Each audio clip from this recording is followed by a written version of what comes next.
పౌలు తెస్సలోనికయులకు రాసిన మొదటి ఉత్తరం. ఇది పౌలు రాసిన మొట్టమొదటి ఉత్తరం కావచ్చు. దీని నేపథ్యం అపోస్తలుల కార్యాల గ్రంథంలో కనిపిస్తుంది.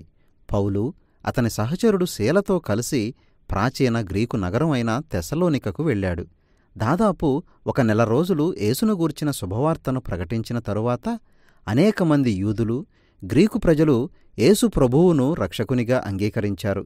వారితో మొదటి క్రైస్తవ సంఘం అక్కడ ప్రారంభమైంది. అయితే సమస్యలు కూడా ఆ వెంటనే మొదలయ్యాయి. పునరుద్ధానుడైన యేసు ఈ లోకానికి నిజమైన ప్రభువు అన్న పౌలు ప్రకటన అక్కడ ఒక అనుమానాన్ని రేకెత్తించింది. అందుకే తెస్సలోనికలో ఉన్న క్రైస్తవులపై రోమా చక్రవర్తి అయిన కైసరును వ్యతిరేకిస్తున్నారనే నేరం మోపారు. అవును మరి, వారు యేసు అనే వేరొక రాజు ఉన్నాడని ప్రకటిస్తున్నారు. అది ఎంత హింసకు కారణమైందంటే చివరికి పౌలు, శీల ఆ నగరం విడిచి పారిపోవలసి వచ్చింది. ఆ సంఘాన్ని వారు చాలా ప్రేమించారు. అందుకే అక్కడ్నుండి వెళ్ళిపోవడం చాలా బాధ కలిగించింది. ఆ విశ్వాసులు చాలా బాగున్నారని పౌలుకు తిమోతి ఒక నివేదిక పంపించాడు. దానిని చదివిన పౌలు తెస్సలోనిక సంఘంతో తిరిగి సంబంధం నెలకొల్పుకోవడానికి ఈ ఉత్తరం రాశాడు. వారికి కలిగిన తీవ్రమైన శ్రమలను అధిగమించి వారు అభివృద్ధి చెందుతున్నారు. 2 ప్రాముఖ్యమైన అంశాలను చర్చించడానికి అతడు ఈ ఉత్తరం రాశాడు. మొదటిది, యేసు పట్ల వారు చూపుతున్న నమ్మకత్వాన్ని బట్టి సంతోషం వ్యక్తపరచడం. తరువాత యేసు అనుచరులుగా వారు ఎదుగుతూ ఉండాలని వారిని ప్రోత్సహించడం. ఈ 2 అంశాల చుట్టూ 3 ప్రార్థనలు కనిపిస్తాయి. ఒక కృతజ్ఞతా ప్రార్థనతో ఈ ఉత్తరం మొదలయింది. ఆ 2 అంశాలు ఒక పరివర్తనాత్మక ప్రార్థనతో జతచేయబడ్డాయి. తరువాత అంతటినీ ముగిస్తూ చివరి ప్రార్థన ఉంటుంది. ఇది ఒక అందమైన కూర్పు. తెస్సలోనికైలు ఎన్ని శ్రమలు ఎదుర్కొన్నప్పటికీ తమ విశ్వాసంలో, ఇతరుల పట్ల తమ ప్రేమలో, యేసులో తమ నిరీక్షణలో స్థిరంగా ఉండడాన్ని బట్టి దేవునికి కృతజ్ఞతలు చెబుతూ పౌలు తన ఉత్తరాన్ని మొదలెట్టాడు. వారు అంతకుముందు ఏ విధంగా విగ్రహారాధనలో, బహుదేవతారాధనలో ఉండేవారో, ఏ విధంగా మారుమనసు పొందారో గుర్తుచేశాడు.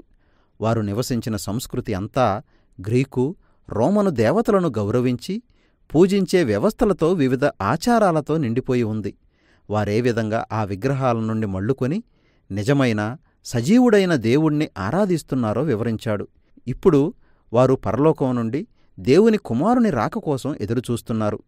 తెస్సలోనికలాంటి నగరంలో మన భక్తిని సృష్టికర్త అయిన ఇశ్రాయేలు దేవునికి, రాజైన యేసుకు మళ్లించడం వలన కలిగే ఫలితాలు: మన పొరుగువారి నుండి వెలివేత, కుటుంబం నుండి వ్యతిరేకత.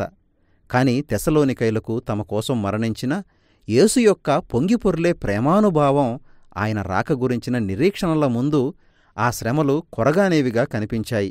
పౌలు తెస్సలోనికలో తన పరిచర్య గురించి, ఆ ప్రజలతో తనకు ఏర్పడిన సన్నిహిత స్నేహం గురించి వివరించాడు. అత్యంత సన్నిహితమైన అలంకారాలు అతడిక్కడ వాడాడు. వారేమో అతన్ని తమ స్వంత కుమారునిలాగా చూశారు. అతడు వారికి ఒక తల్లిలా, ఒక తండ్రిలా ఉన్నాడు. మేము మీతో కేవలం దేవుని గురించిన శుభవార్తను పంచుకోవడం మాత్రమే కాక, మీతో సన్నిహితమైన ప్రేమను పంచుకోవడంలో కూడా సంతోషిస్తున్నాం అని అతడు వారితో చెప్పాడు. క్రైస్తవ నాయకత్వం అంటే అధికారం, ఇతరులపై పెత్తనం కలిగి ఉండడం కాదని అతడు మనకు గుర్తుచేశాడు. నాయకత్వం అంటే అందరితో ఆరోగ్యకరమైన సంబంధాలు కలిగి, దీనులుగా ప్రేమతో పరిచర్య చేయడం. తానెప్పుడూ వారిని సొమ్ము అడగలేదని అతడు వారికి జ్ఞాపకం చేశాడు. కేవలం యేసునామంలో వారిని ప్రేమించి వారికి సేవ చేయడానికి అతడు వచ్చాడు. పౌలు ముందుకు సాగి వారంతా అనుభవిస్తున్న హింస గురించి ప్రస్తావించాడు. ఏ విధంగా యేసును ఆయన స్వంత ప్రజలు తిరస్కరించి ఆయనను చంపారో, అదేవిధంగా ఇప్పుడు పౌలును, అతని సాటి యూదులు, తెస్సలోనికైలను తమ స్వంత గ్రీకు ప్రజలు శ్రమలకు గురిచేస్తున్నారు. వారు తాను కలిసి పొందుతున్న శ్రమలు ఒక విధంగా యేసు స్వంత జీవితంలో, ఆయన మరణంలో పాలుపంపులు పొందుతున్నామని తెలుసుకోవడం అతనికి విచిత్రమైన ఆదరణగా ఉంది. తాను, శీల తెస్సలోనిక నుండి పారిపోయిన తరువాత వారు పొందిన కష్టాలను గురించి విన్నప్పుడు ఎంతగా వేదన అనుభవించాడో దానిని వారితో పంచుకున్నాడు. అందుకే వారికి సహకరించి వారెలా ఉన్నారో చూసిరమ్మని తిమోతిని వారి దగ్గరకు పంపాడు. వారు చక్కగా ఉన్నారని తిమోతి తెలిపినప్పుడు అతడు ఎంతో ఆనందించాడు. వారు యేసు పట్ల నమ్మకంగా కొనసాగుతున్నారు. దేవుని పట్ల, తమ పొరుగువారి పట్ల ప్రేమతో నిండి ఉన్నారు. పౌలు ఎంతగా వారిని చూడాలని కోరుతున్నాడో వారు కూడా అతణ్ణి అంతగా చూడాలని కోరుతున్నారు. వారిలో ఓర్పు కోసం ప్రార్థన చేసి అతడు ఈ భాగం ముగించాడు. ఈ ఉత్తరం రెండో సగంలో చర్చించాలనుకున్న అంశాలను ఇక్కడ మనకు పరిచయం చేస్తున్నాడు. దేవుడు వారి ప్రేమానుభావాన్ని మరింతగా వృద్ధి చెందించాలని, మరలా రాబోతున్న తమ రాజుపైనే తమ దృష్టిని ఉంచి కొనసాగుతుండగా పరిశుద్ధత విషయంలో వారి నిబద్ధతను ఆయన బలపరచాలని అతడు ప్రార్థించాడు. యేసు బోధనలతో సరితూగే జీవితం కోసం వారిని సవాలు చేస్తూ పౌలు తన ఉత్తరం రెండో సగాన్ని మొదలుపెట్టాడు. దాని అర్థం అన్నింటికంటే ముందుగా పరిశుద్ధత, లైంగిక పవిత్రతకు ఒక లోతైన కట్టుబాటు కలిగి ఉండడం, వారి చుట్టూ ఆవరించి ఉన్న సంస్కృతిలోని జారత్వం, లైంగిక విశృంఖలతకు వేరుగా వారు స్థిరమైన వివాహ నిబంధనా సంబంధం పరిధిలో సెక్స్ యొక్క ఆనందాన్ని, శక్తిని అనుభవించడం గురించిన యేసు బోధలకు అనుగుణంగా జీవించాలి. లైంగిక దుర్నీతిని దేవుడు తీవ్రమైన నేరంగా పరిగణిస్తాడు అని పౌలు చెప్పాడు.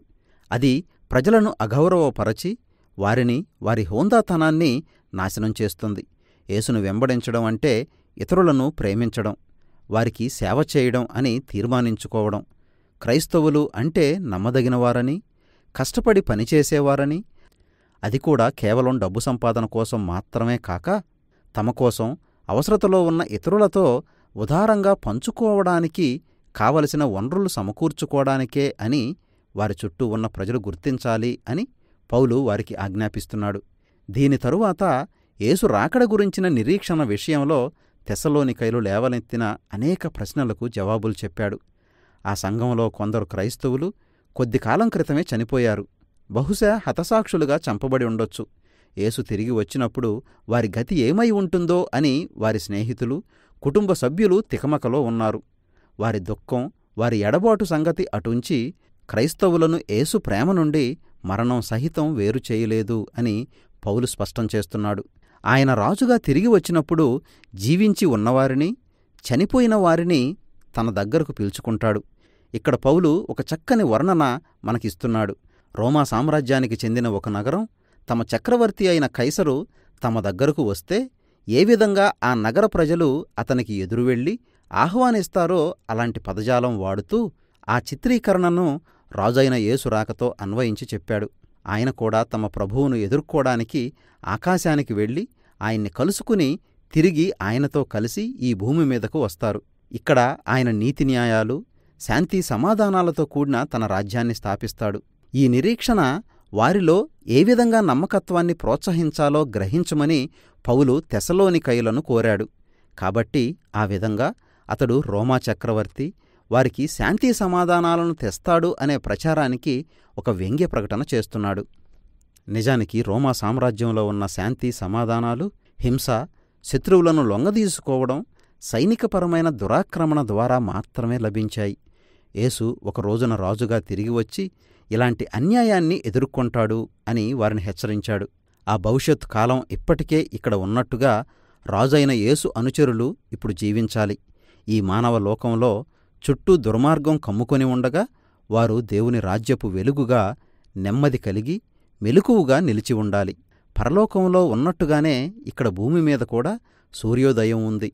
తాను ఏ విధంగా ఈ ఉత్తరాన్ని ప్రారంభించాడో ఆ విధంగానే పౌలు ఈ హెచ్చరికలన్నింటినీ ఒక ప్రార్థనతో ముగించాడు. దేవుడు వారి జీవితాలను తన పరిశుద్ధతతో నింపుతాడని, యేసురాజు తిరిగి వచ్చే వరకు వారిని భక్తిపరులుగా, నిందారహితులుగా, ప్రత్యేకమైన ప్రజగా ఉంచాలని అతడు ప్రార్థించాడు. మొదటి నుండి తెస్సలోనికైలకు రాసిన మొదటి పత్రిక మనకు గుర్తు చేస్తున్నదేంటంటే, యేసును అనుసరించడం ఒక నిజమైన పరిశుద్ధ జీవన మార్గాన్ని ఉత్పత్తి చేసింది. ఇది ఒక్కోసారి మన పొరుగువారిలో కొంత అనుమానం కలిగించవచ్చు. అలాంటి కలహాల పట్ల యేసు అనుచరుల స్పందన ఎల్లప్పుడూ ప్రేమ కలిగి మన వ్యతిరేకుల్ని కృపాసహితంగా, ఉదారంతో ఎదుర్కోవడమే. ఇలాంటి జీవన విధానం యేసు పునరుద్ధానంతో ప్రారంభమైన ఆయన రాజ్య ప్రవేశంపై మనం కలిగి ఉండే నిరీక్షణ ద్వారా ప్రేరణ పొందుతుంది. కాబట్టి పరిశుద్ధత, ప్రేమ భవిష్యత్తు నిరీక్షణ. తెస్సలోనికైలకు రాసిన మొదటి పత్రిక సందేశం ఇదే.